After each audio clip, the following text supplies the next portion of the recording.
Spend the time at Bruce's house in Susanville, California, when this California gray fox strolled through the yard. We hit the road today. We have a whole bunch of targets to hit, the first one being the town of Wendell.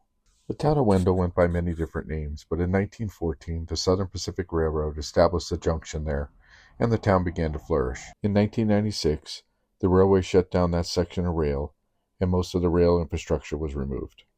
The town withered, most of the structures abandoned, leaving just a shell of its former glory.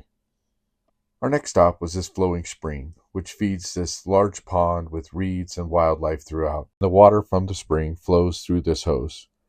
This oasis in the desert provides a water source for local residents to drink, feed their animals, and whatever needs they have.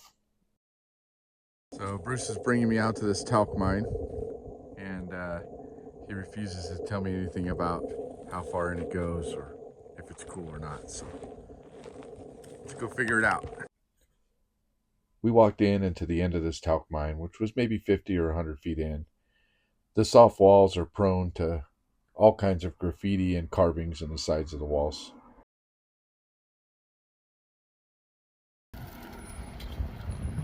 We went down this super steep section.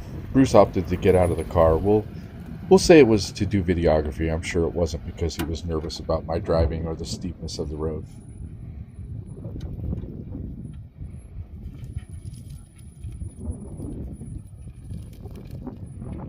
The next stop was the Pyrsmid Lake Tufa formations. Pyrsmid Lake was named by explorer John Fremont in 1844 because of its pyramid-like tufa formations. But the history of this goes much further back. Pyrsmid Lake is the biggest remnant of an ancient lake known as Lake Lahontan. At its peak, about 26,000 to 13,000 years ago, Lake Lahontan covered most of northwest Nevada. This ancient lake covered from the Oregon border down to Carson City and from Nevada's western border to Winnemucca. Lake Lahontan was 200 to 300 feet deeper than the current levels of Pyrsmid Lake. When the lake dried up, it left the tufa formations. The tufa formations developed as springs bubbled up from the lake bed, depositing calcium carbonate in the lake water, precipitating out and forming the tufa structure. Our next stop was this hot spring, which was located next to an old ranch which had long since returned to the earth.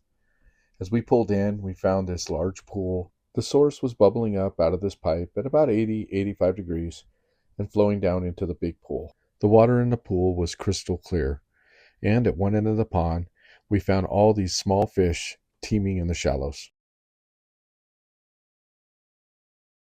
Our next stop was truly a treat and well worth the steep climb up to the entrance. To preserve its location, I won't use the actual name, but we'll refer to it as an Indian cave. The large size of this cave could easily shelter a small tribe. I can envision them now, cooking their meals, which would account for the black on the ceilings, and having a nice overlook for both predators and potential game for them to hunt. A nice scenic drive on Smoke Creek Road, with Smoke Creek flowing on the left when we came upon this cave on the right. Not quite as big as the first one, and this one was at ground level, but still an amazing cave. Our next stop is Rush Creek Ranch. I'm sure back in the day this was an incredible ranch with a nice stream flowing through, and while the stream's still flowing, the two remaining buildings are pretty dilapidated. And while all the residents are gone, it was refreshing to see this horned owl keeping a watchful eye over the ranch. We were running low on both time and gas and enjoying our drive out when we saw movement up to the left. We looked out and saw an entire herd of antelope or pronghorn. We have seen antelope on previous days, but they always run far away, and all you're left with is pictures of antelope butts. It was nice that this group actually stopped not far away and allowed us to photograph them.